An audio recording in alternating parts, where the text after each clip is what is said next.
का प्रॉब्लम दिया है उन्होंने ट्रायल बैलेंस वापी एज ऑन 31 मार्च 2021, 31 मार्च 2021 का प्रॉब्लम है। यहाँ पे उन्होंने दिया है प्रीमाइसिस। देखो अभी हम क्या करते हैं ना, इजी वे से यहीं पे लिख लेते हैं।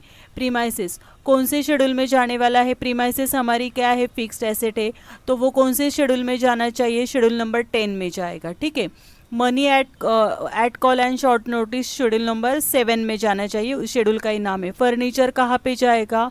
शेड्यूल नंबर 10 में, फिक्स्ड एसेट के शेड्यूल में। डेप्रिसिएशन, देखो डेप्रिसिएशन हुआ है तो डेप्रिसिएशन के लिए प्रॉफिट एंड लॉस के जो आइटम्स होते हैं, ऑपरेटिंग एक्सपेंसेस, सब हमारे शेड्यूल नंबर 16 में जाते हैं ऑपरेटिंग एक्सपेंसेस में। उसके बाद है non banking asset. Non banking asset करके है acquired in settlement of claim, तो ये अदर एसेट में जाने वाली है शेड्यूल नंबर 11 में। कैश इन हैंड हमारे शेड्यूल का नाम ही है, वो जाएगा शेड्यूल नंबर 6 में। कैश एट बैंक शेड्यूल का नाम है, वो जाएगा शेड्यूल नंबर 7 में। उसके बाद है इन्वेस्टमेंट। इन्वेस्टमेंट कहाँ पे जानी चाहिए? तो इन्वेस्टमेंट का नाम है शेड्यूल का, वो है शेड्यूल नंबर 8। उसके बाद loans, cash credit and overdraft, तो मैंने बताया है आपको कि शेड्यूल नंबर 9 जो है ना वो एडवांसेस है। तो एडवांसेस में लोन्स, कैश क्रेडिट, ओवरड्राफ्ट, एक तो ये सेपरेट होता है या यहाँ पे एक साथ दिया है, तो ये जाएगा आपका शेड्यूल नंबर 9 में। Interest on deposit and borrowings, देखो इंटरेस्ट आपका यहाँ पे डेबिट साइड में है। अगर डेबिट साइड का इंटरेस्ट होता है तो वो जाता है शेड्यूल नंबर 15 में।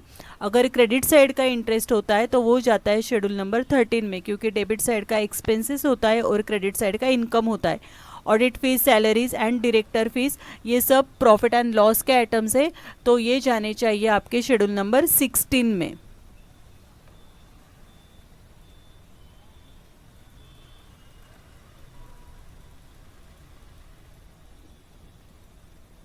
ओके उसके बाद उन्होंने दिया है पोस्टेज एंड टेलीग्राम, ये जाना चाहिए शेड्यूल नंबर 16 में। Printing and stationery schedule number 16। Other expenditure schedule number 16 में जाएगा। अभी इंटरेस्ट एंड डिस्काउंट, देखो ये क्रेडिट साइड में अमाउंट है कि नहीं? अगर क्रेडिट साइड में इंटरेस्ट एंड डिस्काउंट होता है तो वो जाना चाहिए शेड्यूल नंबर 13 में। क्रेडिट साइड में इंटरेस्ट है तो वो जाएगा शेड्यूल नंबर 13 में। डेबिट साइड में इंटरेस्ट है तो वो जाएगा शेड्यूल नंबर 15 में। शेयर कैपिटल में ऑथराइज कैपिटल है तो ये शेड्यूल नंबर 1 में जाना चाहिए। 7500 इक्विटी शेयर्स, 100 शेयर्स, और इसको डबल अंडरलाइन करनी है, टोटल में इंक्लूड नहीं होगा। देखो यहाँ पे अमाउंट भी नहीं, यहाँ पे डैश है कि नहीं? उसके बाद issued and subscribe 6000 equity shares of ₹100 each, ये कैपिटल में जाएगा। स्टैट्यूटरी रिजर्व शेड्यूल नंबर 2 में, शेड्यूल नंबर 2 में सब रिजर्व जाते हैं। डिपॉजिट जाएगा आपका, डिपॉजिट के शेड्यूल में प्रोविडेंट फंड पीएफ, ये हमारी अदर लायबिलिटीज है, इसलिए शेड्यूल नंबर 5 में जाना चाहिए। Borrowings from Maharaja bank limited, borrowing का शेड्यूल ही हमारे पास है कि नहीं? तो बोरोइंग्स जाएगा आपका शेड्यूल नंबर 4 में। अनक्लेम डिविडेंड, ये लायबिलिटीज़ है तो ये शेड्यूल नंबर 5 में जानी चाहिए। Commission and exchange, credit side में अगर कमीशन एंड एक्सचेंज है तो इनकम है। क्रेडिट साइड मतलब क्या होता है? इनकम, एंड डेबिट साइड का एक मतलब क्या होता है? एक्सपेंसेस। अगर क्रेडिट साइड में कमीशन एंड एक्सचेंज है तो वो शेड्यूल नंबर 14 में जाएगा। Profit on sale of non banking asset, income हुआ है इसलिए शेड्यूल नंबर 14 में अदर इनकम में जाना चाहिए। एंड प्रॉफिट एंड लॉस का जो बैलेंस है वो जाएगा आपका प्रॉफिट एंड लॉस अकाउंट में। ठीक है, अभी यहाँ पे उन्होंने दिया है कि प्रोवाइड 10,000 फॉर ये 10,000 bad debts and doubtful debts. 10,000 bad and doubtful debts है तो आपको क्या करना है ना, शेड्यूल नंबर 9 में जो हम लोन्स, कैश, क्रेडिट लिखेंगे वहाँ से ये लेस करना है और सेकेंड इफेक्ट देना है प्रॉफिट एंड लॉस के फॉर्मेट में। देखो रोज हर एक प्रॉब्लम में ये एडजस्टमेंट आती है, रिपीट होती है एडजस्टमेंट। ठीक है, तो अभी बैड एंड डाउटफुल डेब्ट्स की टिक मार्क हम ऊपर कर लेते हैं एडवांसेस पे।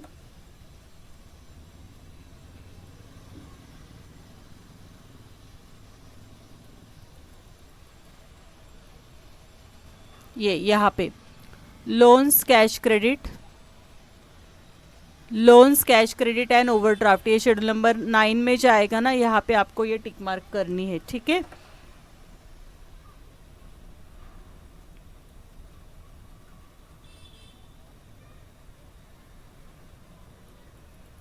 सेकेंड जो एडजस्टमेंट है वो है बिल्स फॉर कलेक्शन। ये देखो बिल्स फॉर कलेक्शन, इसका एक ही इफेक्ट होता है क्योंकि ये जाता है बैलेंस शीट में। बैलेंस शीट का अगर आप फॉर्मेट देखोगे तो वहाँ पे लास्ट में बिल्स फॉर कलेक्शन है, वहाँ पे ये लिख देना। उसके बाद एक्सेप्टेंस, एंडोर्समेंट्स, अदर ऑब्लिगेशन, ऐसे अगर एडजस्टमेंट आती है तो वो जाती है शेड्यूल नंबर 12 में। इसका एक ही इफेक्ट आएगा, ये जाएगा शेड्यूल नंबर 12 में, इसका सेकेंड इफेक्ट नहीं होता है।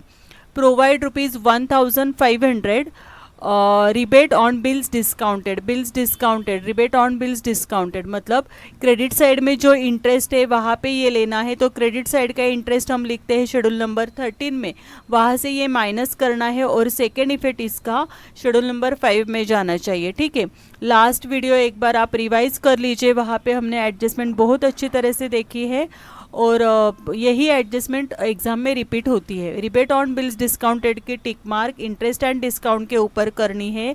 ट्रायल बैलेंस में क्रेडिट साइड में जो इंटरेस्ट एंड डिस्काउंट है उसके ऊपर ये टिक मार्क होनी चाहिए और वहाँ से ये रिबेट है, रिबेट मतलब डिस्काउंट, हम वहाँ से ये माइनस करेंगे और इसका सेकेंड इफेक्ट देना है हमें शेड्यूल नंबर 5 में, अदर लायबिलिटीज एंड प्रोविजन में। पहले तो हम इसकी टिक मार्क कर लेते हैं। ये देखो इंटरेस्ट एंड डिस्काउंट है, यहाँ पे ये इंटरेस्ट एंड डिस्काउंट के ऊपर एडजस्टमेंट है। ठीक है, उसके बाद उन्होंने दिया है प्रोवाइड ₹10,500 फॉर टैक्सेशन, टैक्सेशन की प्रोविजन करके रखिए। देखो प्रोविजन के लिए हमारे पास शेड्यूल नंबर 5 है एंड सेकेंड इफेक्ट जाने वाला इसका प्रॉफिट एंड लॉस में प्रोविजन फॉर टैक्सेशन की टिक मार्क नहीं होती है। और लास्ट एडजस्टमेंट है पोस्टेज स्टैम्प्स ₹160 एंड स्टेशनरी ₹700। देखो ऊपर आपको postage and stamps and printing and stationery को टिक मार्क करनी है और यहाँ पे postage stamps 160 and stationery ₹700 was in hand. अगर हमारे पास ये स्टॉक है ना, तो स्टॉक है तो क्लोजिंग स्टॉक देखो printing and stationery and postage and stamp आपका शेड्यूल नंबर 16 में आने वाला है, तो शेड्यूल नंबर 16 से इसको माइनस कर देना। और अगर स्टॉक है, क्लोजिंग स्टॉक है, स्टॉक इन हैंड है, तो वो हमारी क्या होती है, एसेट होती है, इसलिए इसका सेकेंड इफेक्ट जाने वाला है शेड्यूल नंबर 11 में। ठीक है, ऐसे आपको प्रॉब्लम को क्या करना है ना, पहले पूरा ट्रायल बैलेंस देख लेना, एडजस्टमेंट की टिक मार्क कर लेना और साइड में ऐसे इफेक्ट लिख के रखो तो आपका प्रॉब्लम बहुत इजी हो जाएगा। ठीक है, उसके बाद अभी हमने क्या किया है, तो अभी हमने क्या किया है कि 1 to 16 शेड्यूल तो ड्रॉ किए हैं। ठीक है ना, ये देखो 1 to 16 शेड्यूल ऐसे ड्रॉ कर लीजिए, 5 to 6 लाइन के शेड्यूल होने चाहिए।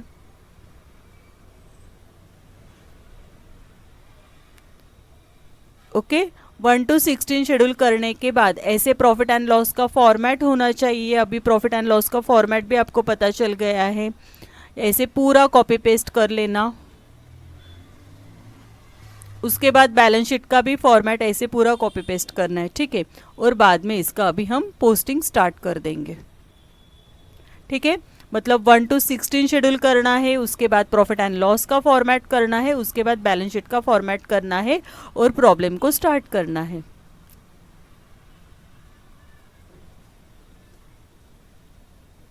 चलो प्रॉब्लम को स्टार्ट करते हैं। 3 आइटम्स में ले लेती हूँ यहाँ से, तो काम इजी हो जाएगा। प्रीमाइसेस जाने वाला है शेड्यूल नंबर 10 में क्योंकि वो फिक्स्ड एसेट है। मनी एट कॉल जाएगा शेड्यूल नंबर 7 में, उसका शेड्यूल का नाम ही है।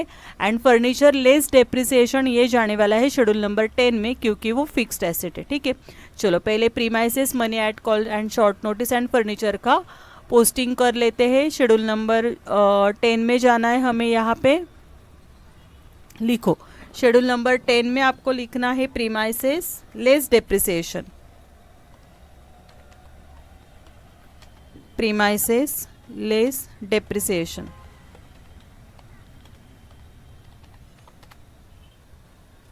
प्रीमाइसेस लेस डेप्रिसिएशन की अमाउंट है 1,85,000।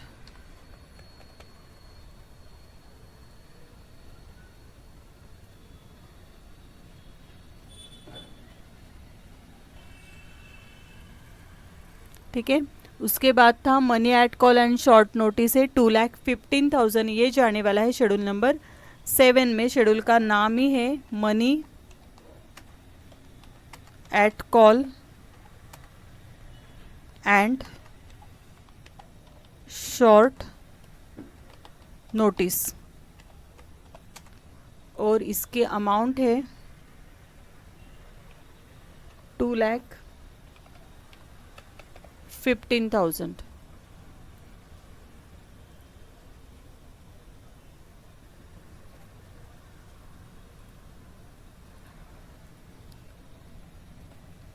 Money at call and short notice के बाद दिया है आपको फर्नीचर लेस डेप्रिसिएशन की अमाउंट है 30,000. शेड्यूल नंबर 10 में जाना है आपको.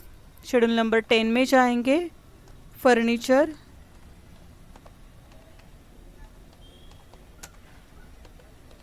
लेस डेप्रिसिएशन और इसकी अमाउंट है 30,000. ओके चलो फिर से हम आगे के 3 आइटम्स लेंगे और पोस्टिंग करेंगे. ठीक है. उसके बाद डेप्रिसिएशन ऑन बैंक एसेट. देखो डेप्रिसिएशन है, डेप्रिसिएशन कहाँ पे जाता है? शेड्यूल नंबर 16 में जाता है. इवन डेप्रिसिएशन का इफेक्ट भी अगर हम एडजस्टमेंट करते हैं तो वो भी शेड्यूल नंबर 16 में जाता है. तो डेप्रिसिएशन आपको शेड्यूल नंबर 16 में लिखना है. नॉन बैंकिंग एसेट है, ये एसेट है, अदर एसेट है, इसलिए शेड्यूल नंबर 11 में जानी चाहिए. कैश इन हैंड जाएगा आपका. कैश इन हैंड का तो शेड्यूल ही है, इसलिए कैश इन हैंड आपको शेड्यूल नंबर 6 में लिखना है. एंड कैश एट बैंक ये भी शेड्यूल का नाम ही है, इसलिए ये लिखना है आपको शेड्यूल नंबर 7 में. ठीक है. पहले क्या करेंगे? Depreciation, non banking asset, cash in hand and cash at bank. तो डेप्रिसिएशन पहले लिखेंगे. डेप्रिसिएशन को लिखना है आपको शेड्यूल नंबर 16 में. Depreciation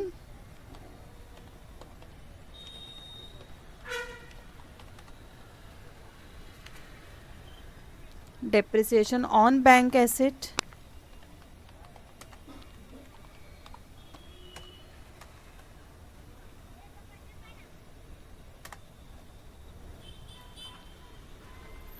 depreciation on bank asset के अमाउंट है 11,000. उसके बाद था नॉन बैंकिंग एसेट, ये अदर एसेट है. अदर एसेट के ग्रुप में जाना है. Non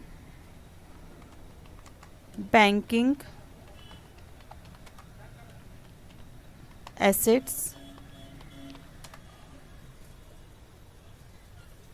non banking assets amount है इसकी 20,000.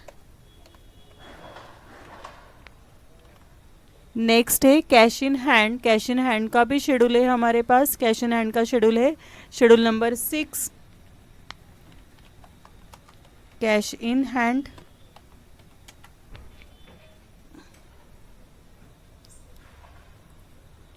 कैश इन हैंड की अमाउंट है 3 लाख.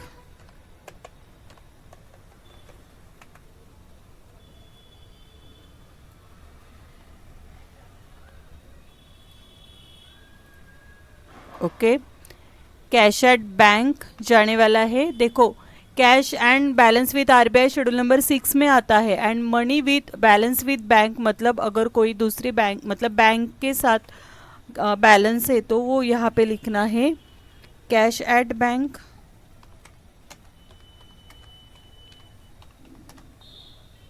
कैश एट बैंक की अमाउंट है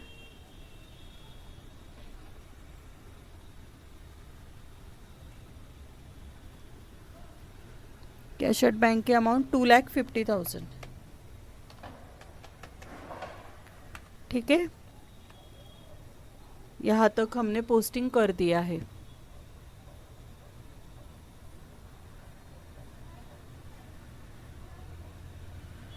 ओके. ये देखो कैश एट बैंक तक. अभी इन्वेस्टमेंट है. इन्वेस्टमेंट तो शेड्यूल का नाम है, इसलिए शेड्यूल नंबर 8 में लिखना है. Loans, cash credit and overdraft इसके ऊपर एडजस्टमेंट है वो कर लेंगे. जो कुछ बैड एंड डाउटफुल डेट्स है वो वहाँ से माइनस करेंगे और सेकेंड इफेक्ट उसका प्रॉफिट एंड लॉस में देंगे. And interest on deposit and borrowings ये डेबिट साइड में इंटरेस्ट है तो इसको हमें शेड्यूल नंबर 15 में लिखना है. ठीक है. देखो तो पहले हम क्या करेंगे, ये देखो बैड एंड डाउटफुल डेट्स के ऊपर ये फर्स्ट एडजस्टमेंट जो दी है ना वो 9 में से माइनस करना है और second effect profit and loss में देना है. ठीक है. चलो अभी जाएंगे शेड्यूल नंबर 9 में। शेड्यूल नंबर 9 में आपको लिखना है loans cash credit and overdraft.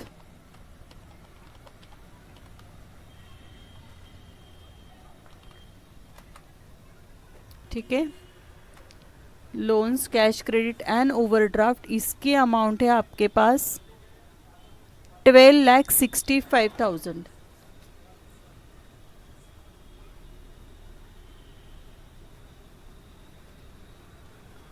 $12,65,000 और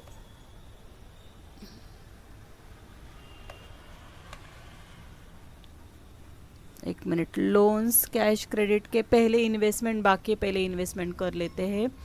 इन्वेस्टमेंट था, इन्वेस्टमेंट की अमाउंट है 3,50,000। शेड्यूल नंबर 8 में हमें इन्वेस्टमेंट लिखना है 3,50,000। लिखो यहाँ पे इन्वेस्टमेंट 3,50,000।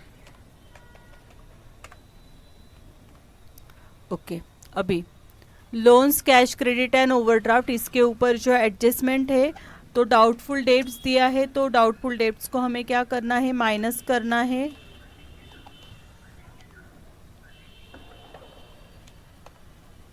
डाउटफुल डेट्स कितनी अमाउंट है, 10,000।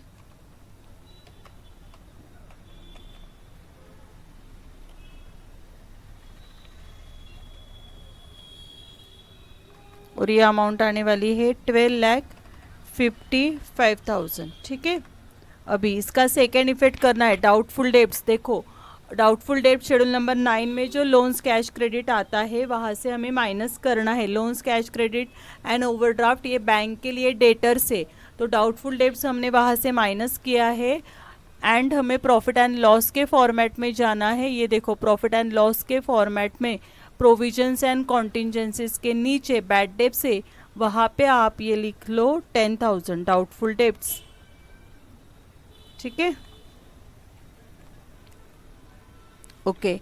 एंड क्या था आगे, interest on deposit and borrowings, तो डेबिट साइड में इंटरेस्ट है, तो शेड्यूल नंबर 15 में जाना होगा। शेड्यूल नंबर 15 में जाइए, यहाँ पे लिखिए interest on deposit, interest on deposit, and इसकी अमाउंट है 2 लाख।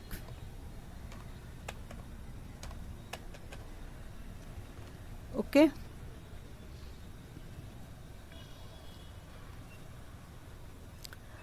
नेक्स्ट हमें जाना है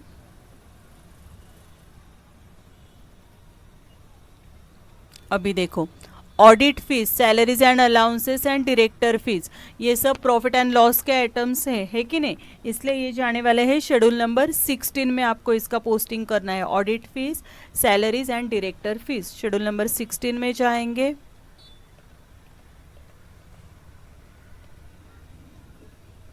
ओके, शेड्यूल नंबर 16 में लिखिए audit fees, salaries and allowances,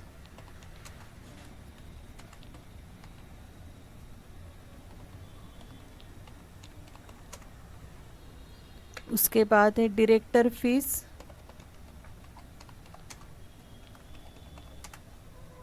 ठीक है। ऑडिट फीस की अमाउंट है 4,500, इसकी अमाउंट है 40,500 एंड डायरेक्टर फीस की अमाउंट है 4,000। डन।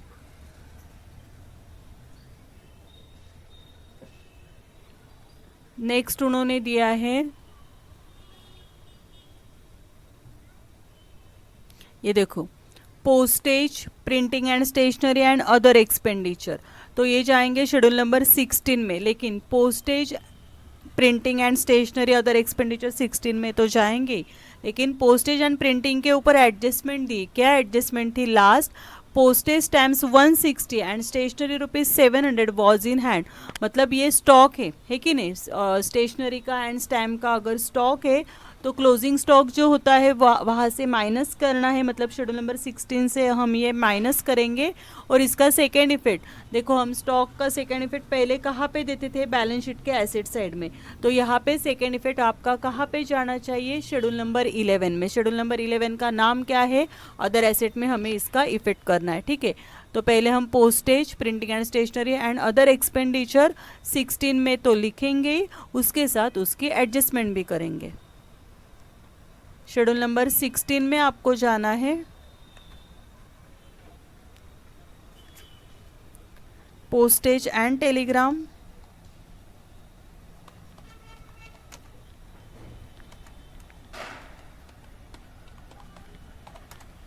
पोस्टेज एंड टेलीग्राम, इसकी अमाउंट है 1350। इसके ऊपर एडजस्टमेंट है, एडजस्टमेंट कर लेंगे। Less stock, less stock in hand. Postage का स्टॉक है, पोस्टेज का स्टॉक है 160।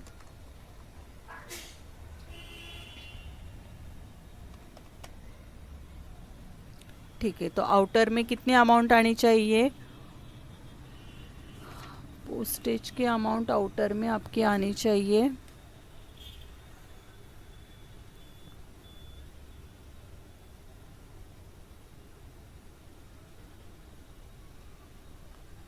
1190। ठीक है, माइनस करो, 1350 से 160 माइनस करना है, 1190 आएगा।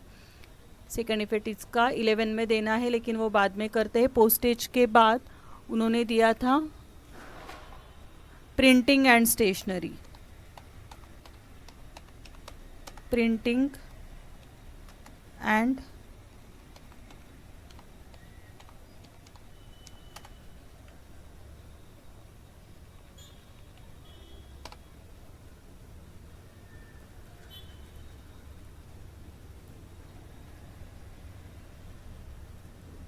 Printing and stationery, printing and stationery की अमाउंट है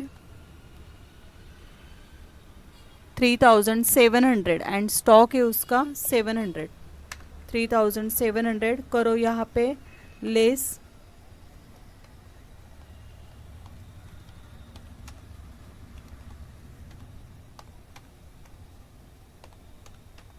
स्टॉक इन हैंड,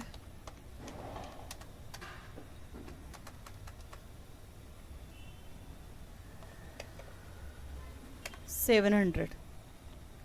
ठीक है, 3000 माइनस 700 मतलब ये आना चाहिए आपका 3000 रुपीज़। उसके बाद क्या पोस्टिंग करना था हमें, अदर एक्सपेंडिचर है 2450, वो भी शेड्यूल नंबर 16 में ही आने वाले हैं। अदर एक्सपेंडिचर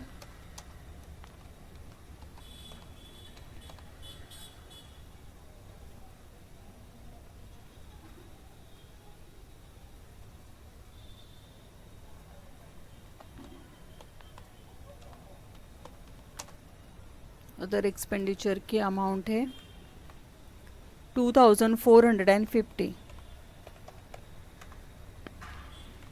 ओके, अभी स्टॉक इन हैंड, पोस्टेज का एंड प्रिंटिंग एंड स्टेशनरी का हमें सेकेंड इफेक्ट करना है शेड्यूल नंबर 11 में। चलो शेड्यूल नंबर 11 में जाएंगे, यहाँ पे लिखो स्टॉक ऑफ पोस्टेज, उसके नीचे लिखना है stock of stationery.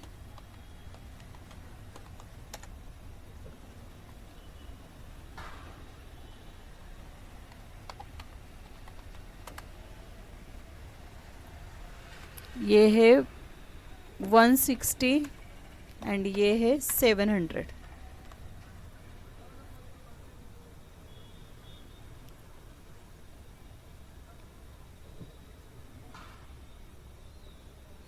Okay, other expenditure तक हो गया है। Interest and discount credit side में है, देखो ये क्रेडिट साइड में है कि नहीं, तो ये जाने वाला है आपका शेड्यूल नंबर 13 में जाएगा।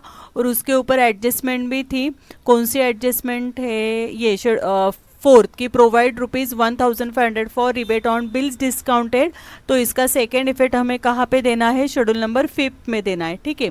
उसके बाद ये शेयर कैपिटल जो है ऑथराइज कैपिटल हेडिंग देंगे शेड्यूल नंबर 1 में कैपिटल में, और 7500 इक्विटी शेयर्स ऑफ ₹100 ईच, उसका मल्टीप्लिकेशन करके आउटर में लिखेंगे और उसको डबल अंडरलाइन करेंगे, टोटल में इंक्लूड नहीं होगा। Issue and subscribe 6000 equity shares of ₹100 each, ये भी आपका कैपिटल है, इसलिए ये जाएगा शेड्यूल नंबर 1 में, ठीक है। तो अभी क्या करेंगे, इंटरेस्ट एंड डिस्काउंट 13 में लिखेंगे, उसके ऊपर एडजस्टमेंट कर लेंगे, उसके बाद ऑथराइज कैपिटल लिखेंगे and issue and subscribe capital, यहाँ तक हम कंप्लीट कर लेते हैं। अभी जाने वाले हम शेड्यूल नंबर 13 में। क्रेडिट साइड का अगर इंटरेस्ट होता है तो वो आता है आपका शेड्यूल नंबर 13 में, ठीक है। तो आपको यहाँ पे लिखना है इंटरेस्ट एंड डिस्काउंट,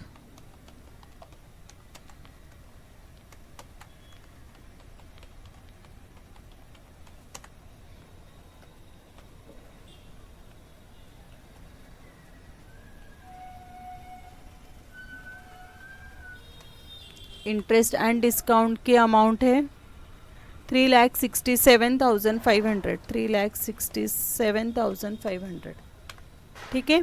और उन्होंने रिबेट ऑन बिल्स डिस्काउंटेड दिया है, यहाँ पे लिखो लेस रिबेट। अगर रिबेट होता है या अनएक्सपायर्ड डिस्काउंट होता है तो वो भी ऐसे एडजस्टमेंट होती है उसकी भी।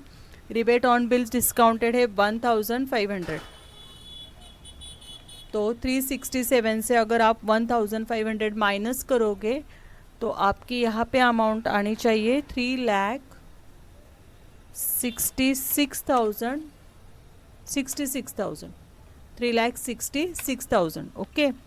अभी रिबेट ऑन बिल्स डिस्काउंटेड का सेकेंड इफेक्ट होने वाला है शेड्यूल नंबर 5 में। देखो सेम एडजस्टमेंट है, वही एडजस्टमेंट आपको प्रॉब्लम में आ रही है, एग्जाम में भी यही एडजस्टमेंट आती है। करंट लायबिलिटीज अदर लायबिलिटीज के शेड्यूल में जाने वाले हैं और यहाँ पे लिखो rebate on bills discounted,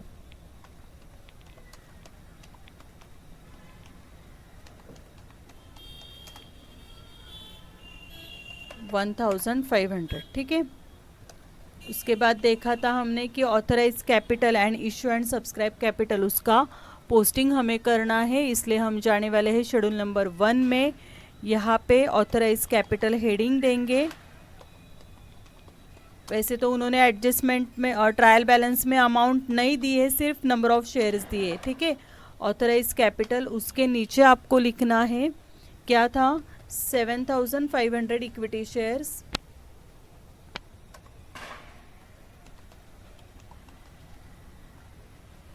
7,500 equity shares at rupees, क्या है, एट ₹100 ईच, ठीक है। तो इसके अमाउंट आने वाली है आपकी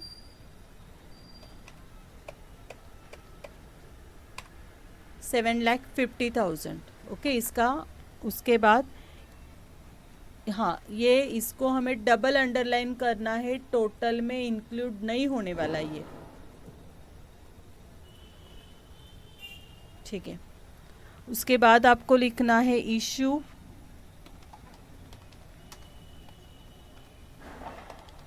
issued and subscribe capital,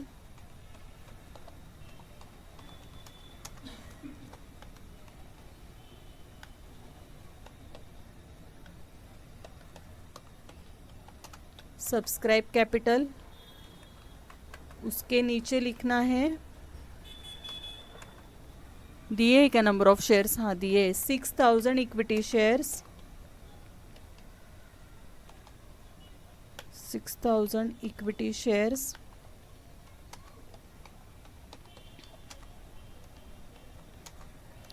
eight ₹100 each. तो ये अमाउंट हो जाएगी 6 लाख। दी दी है और ट्रायल बैलेंस में, ठीक है। और ये थी 7,50,000।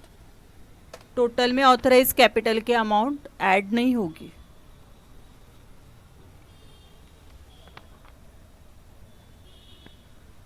नेक्स्ट उन्होंने दिया है स्टैट्यूटरी रिजर्व जाएगा शेड्यूल नंबर 2 में, डिपॉजिट जाएगा शेड्यूल नंबर 3 में। देखो रिजर्व का तो नाम ही है ना, reserve and surplus, schedule number 2 का। उसके बाद 3 का नाम है डिपॉजिट, तो डिपॉजिट में जाएगा। प्रोविडेंट फंड जाएगा। अदर लायबिलिटीज मतलब शेड्यूल नंबर 5 में आपको लिखना है, ठीक है। चलो अभी इसका क्या है, पहले तो स्टैट्यूटरी रिजर्व जाना है आपको शेड्यूल नंबर 2 में।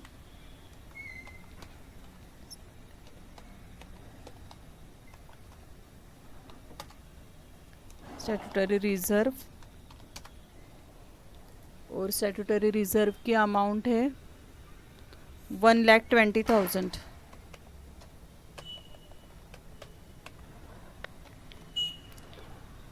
उसके बाद है डिपॉजिट के शेड्यूल में जाएगा।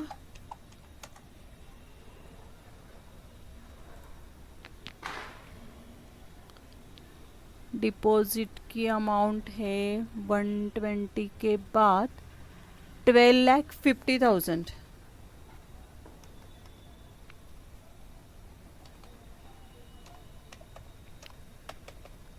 12,50,000। एंड नेक्स्ट क्या था, PF provident fund other liabilities में जाएगा। ये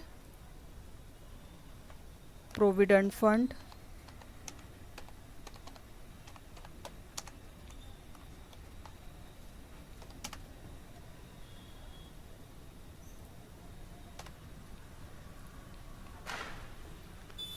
प्रोविडेंट फंड की अमाउंट है 1,35,000।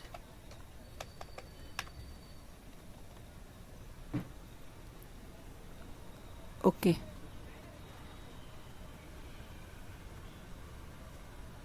ठीक है, थोड़ा ही प्रॉब्लम बाकी है। पीएफ हो गया ना। अभी borrowings from Maharaja bank schedule number 4 में जाएगा, बोरोइंग्स का नाम ही है। उसके बाद अनक्लेम डिविडेंड फिर से अदर करंट लायबिलिटीज़ में मतलब अदर लायबिलिटीज़ में शेड्यूल नंबर 5 में जाना चाहिए। And commission and exchange income हुआ है, क्रेडिट साइड में दिया है। देखो डेबिट साइड में देते तो एक्सपेंसेस होता है, क्रेडिट साइड इनकम होता है। तो क्रेडिट साइड में है इनकम है, इसलिए ये जाने वाला है शेड्यूल नंबर 14 में। ओके चलो पहले लिखेंगे बोरोइंग्स। शेड्यूल नंबर 4 में जाना है borrowings from Maharaja bank.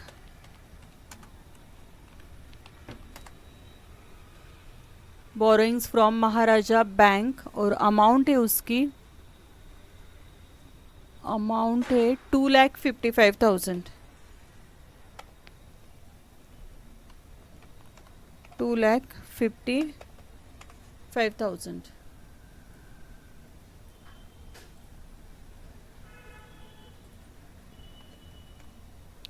Borrowings के बाद है अनक्लेम डिविडेंड, जाना है आपको शेड्यूल नंबर 5 में।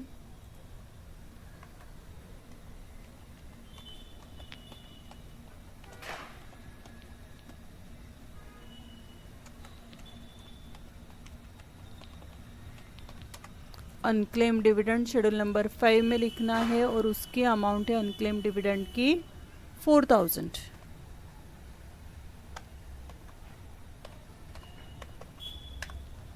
उसके बाद कमीशन एंड एक्सचेंज जाना है शेड्यूल नंबर 14 में।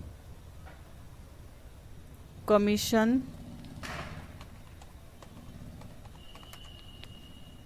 एंड एक्सचेंज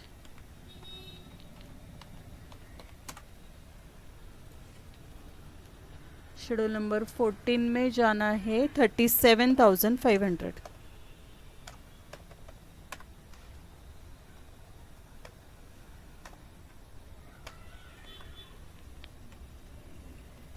ओके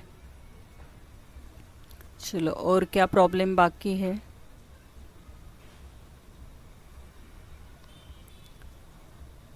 ओके अभी यहाँ पे profit on sale of non banking asset जाना चाहिए शेड्यूल नंबर प्रॉफिट हुआ है ना, इनकम हुआ है, अदर इनकम, मतलब शेड्यूल नंबर 14 में जाना चाहिए। Profit and loss account as on 1 April दिया है, तो ये प्रॉफिट एंड लॉस का बैलेंस है, इसलिए प्रॉफिट एंड लॉस के फॉर्मेट में जाएगा। अभी यहाँ पे तो आपकी प्रोवाइड डाउटफुल डेट्स की एडजस्टमेंट हो गई है, सिर्फ हमें यहाँ पे बिल्स फॉर कलेक्शन लिखना बाकी है।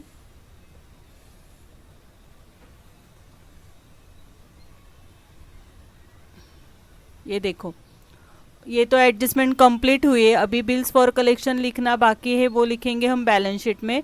उसके बाद एक्सेप्टेंस एंड एंडोर्समेंट लिखना बाकी है, तो वो लिखेंगे शेड्यूल नंबर 12 में।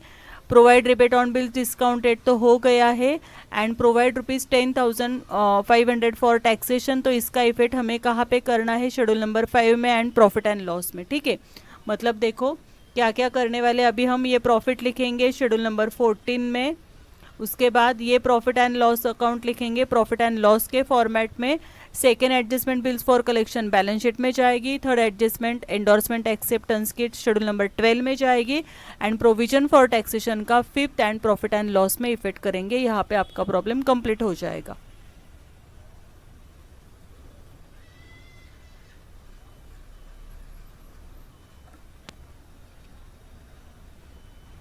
ठीक है, क्या लिखना है अभी हमें, profit on sale of non banking asset, schedule number 14,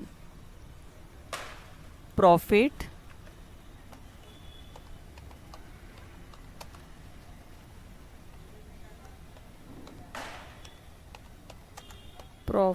on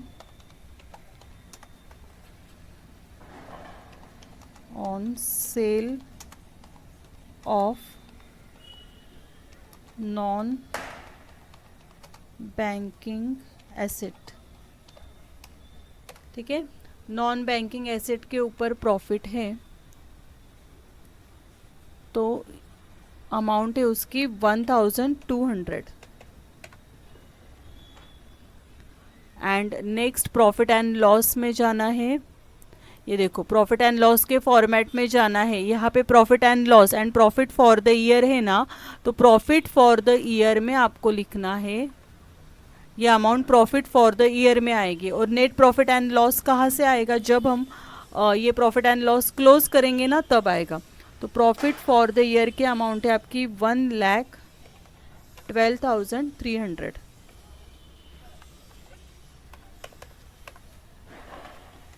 okay, ठीक है, ट्रायल बैलेंस तो कंप्लीट हो गया। अभी डाउटफुल डेब्ट्स हो गया। बिल्स फॉर कलेक्शन कहाँ पे लिखेंगे हम, बैलेंस शीट के फॉर्मेट में लिखेंगे, उसका एक ही इफेक्ट होता है। बैलेंस शीट के फॉर्मेट में आपको जाना है,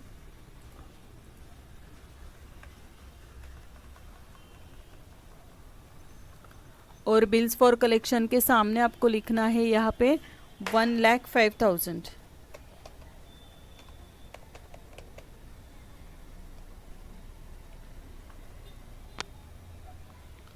ओके, उसके बाद acceptance endorsement and other obligations जाना है 52,000, शेड्यूल नंबर 12 में लिखना है।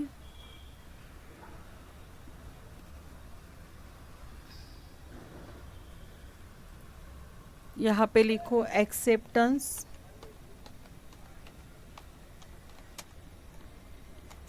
एंड अदर ऑब्लिगेशंस,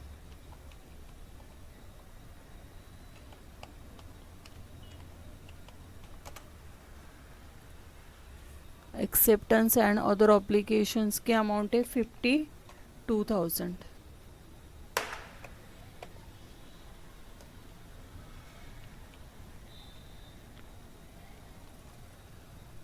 ओके, उसके बाद प्रोविजन फॉर टैक्सेशन है 10,500, 5th एडजस्टमेंट थी, शेड्यूल नंबर 5th में जाना है, provision for taxation.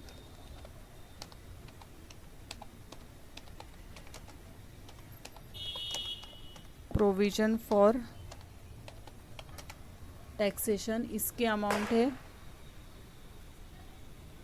10,500। Okay, 5th में दिया इफेक्ट, और एक इफेक्ट जाने वाला है उसका प्रॉफिट एंड लॉस के फॉर्मेट में।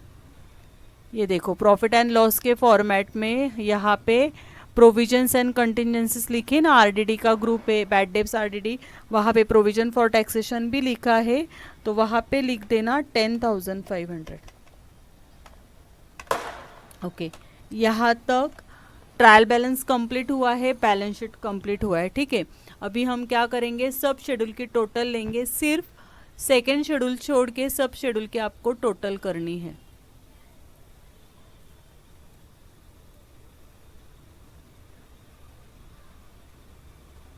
शेड्यूल नंबर 1 से स्टार्ट करेंगे। शेड्यूल नंबर 1 की टोटल आ रही है 6 लाख। शेड्यूल नंबर 2 की टोटल हमें बाद में करनी है क्योंकि प्रॉफिट एंड लॉस का बैलेंस वहाँ पे ट्रांसफ़र होता है। शेड्यूल नंबर 3 की टोटल आ रही है 12,50,000।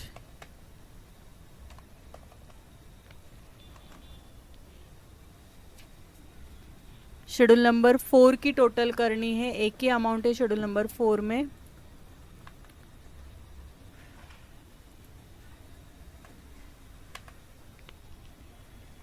$2,55,000। उसके बाद जाना है शेड्यूल नंबर 5 में, इसकी टोटल करनी है। शेड्यूल नंबर 5 में क्या क्या है, 1,500, उसके बाद 135, 4,000, 10,000। ओके, इसकी टोटल आ रही है आपकी 1,51,000, 1,51,000।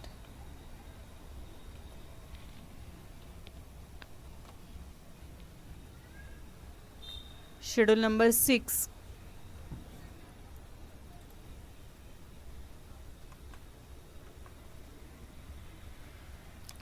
इसकी टोटल आ रही है 3 लाख, एक ही अमाउंट है।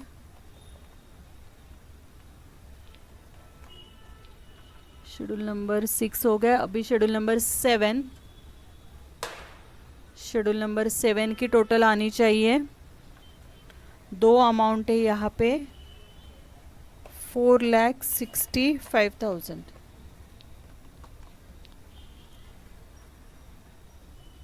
शेड्यूल नंबर 8 की टोटल आनी चाहिए 3,50,000।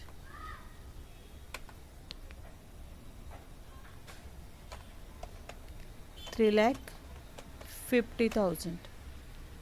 उसके बाद शेड्यूल नंबर 9 की टोटल आपको करनी है। शेड्यूल नंबर 9 की टोटल आएगी, यहाँ पे भी एक ही अमाउंट है, इसकी टोटल आनी चाहिए 12,55,000।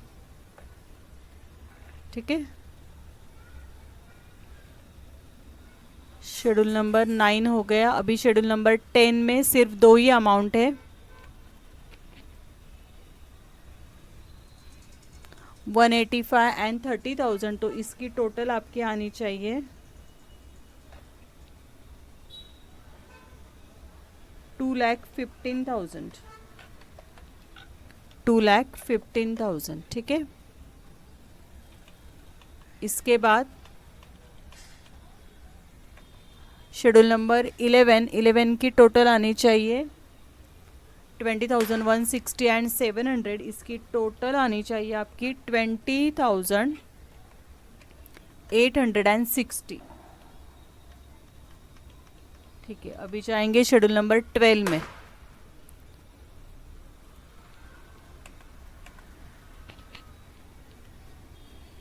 शेड्यूल नंबर 12 की टोटल आएगी 52,000। अभी जाना है हमें शेड्यूल नंबर 13 में।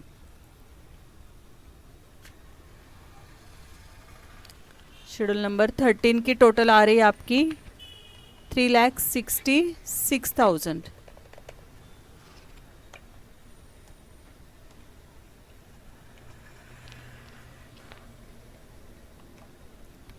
उसके बाद schedule number 14,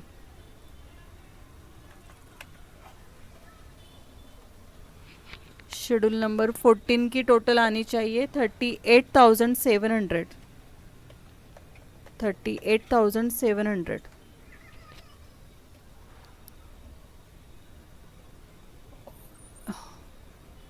schedule number 15, schedule number 15 में एक ही अमाउंट थी,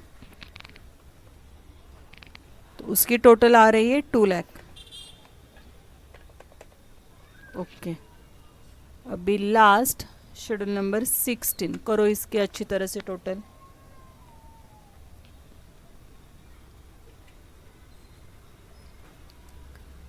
$11,000, $4,500, उसके बाद $40,500, $4,000, 1190, 3,000 and 2450।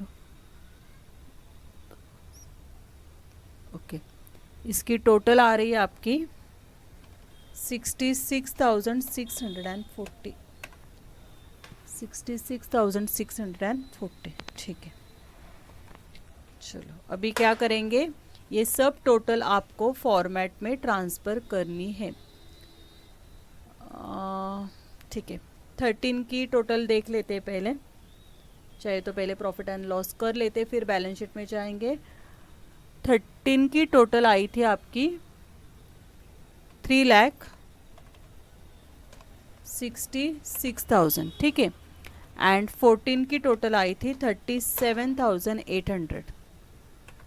ओके, उसके बाद 15 की टोटल आई थी 2 लाख एंड 16 की टोटल आई थी 66,640।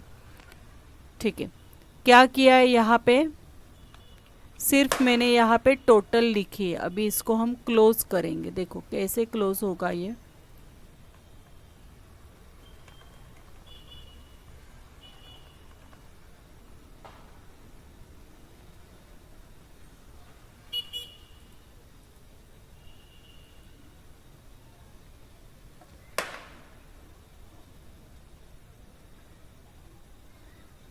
ठीक है, अभी देखो कैसे क्लोज करेंगे। 3,66,000 एंड 38,700 इसकी टोटल आपको यहाँ पे लिखनी है।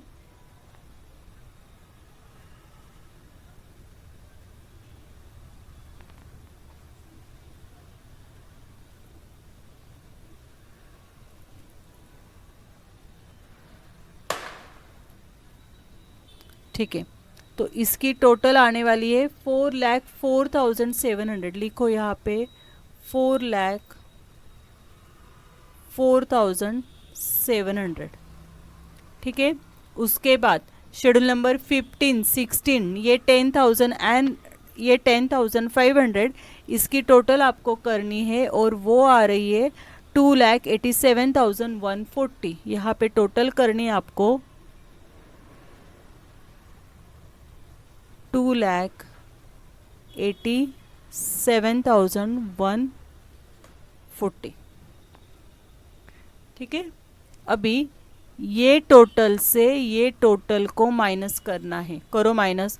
4,04,700 से 2,87,140 को माइनस करना है, तो आपका नेट प्रॉफिट आने वाला है 1,17,560। यहाँ पे आएगा 1,17,560। ठीक है, ये करंट ईयर का प्रॉफिट हो गया। अभी इसकी टोटल करनी है लास्ट ईयर का प्रॉफिट, और ये 1,12,300 एंड 1,17,560 इसकी टोटल आएगी आपकी 2,29,860।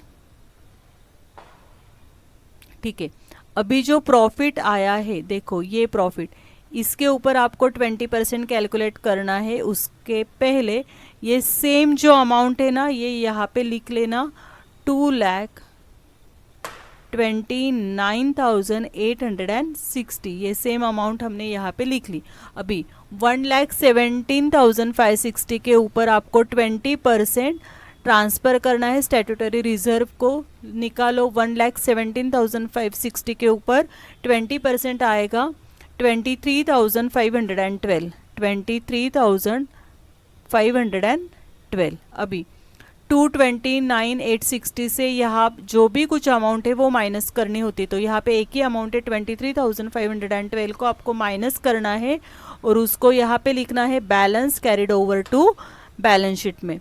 यहाँ पे लिखो 2,06,348, इसको हम लिखेंगे balance carried over to balance sheet. और ये दो अमाउंट मतलब स्टैट्यूटरी रिजर्व की और ये अमाउंट, ये दोनों अमाउंट आपकी जाने वाली है शेड्यूल नंबर 2 में। फिर शेड्यूल नंबर 2 की हमें टोटल करनी है, ठीक है ना। इसलिए हमने शेड्यूल नंबर 2 की टोटल बैलेंस रखी थी, ठीक है। 23,512 एंड 2,06,348 को शेड्यूल नंबर 2 में लिखना है अभी, और वहाँ की टोटल करेंगे।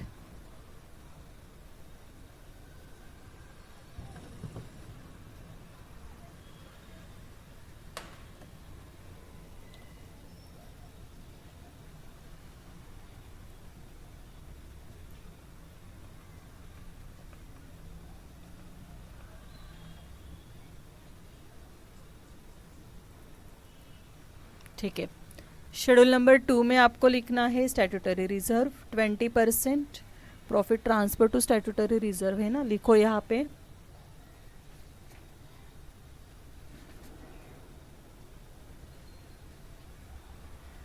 एडिशन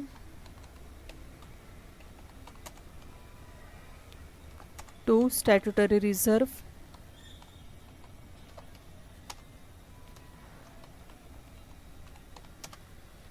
और स्टैट्यूटरी रिजर्व की अमाउंट है 23,512। उसके बाद जो प्रॉफिट आया था balance in profit and loss account वो था 2,06,348। इसको नाम देना है balance of profit and loss account, balance of profit and loss account, ठीक है। करो अभी इसकी टोटल। 120, 23,512 और 2,06,348 की टोटल आ रही है आपकी 3,49,860, ठीक है। अभी बैलेंस शीट में 1 to 11 शेड्यूल है, 12 तक शेड्यूल है, तो वो वहाँ पे हम ट्रांसफ़र करेंगे और प्रॉब्लम को टैली करेंगे। चलो बैलेंस शीट में जाने वाले हैं अभी।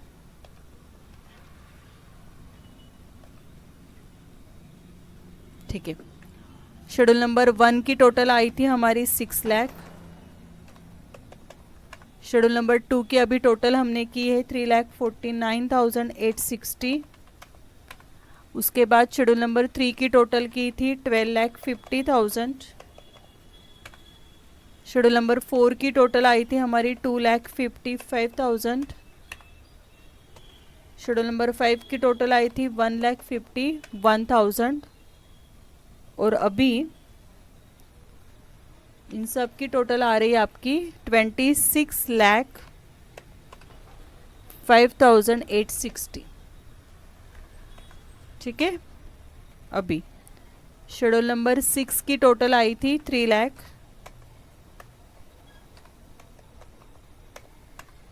शेड्यूल नंबर 7 की टोटल आई थी 4,65,000।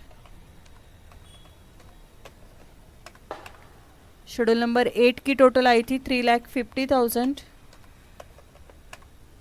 शेड्यूल नंबर 9 की टोटल आई थी 12,55,000।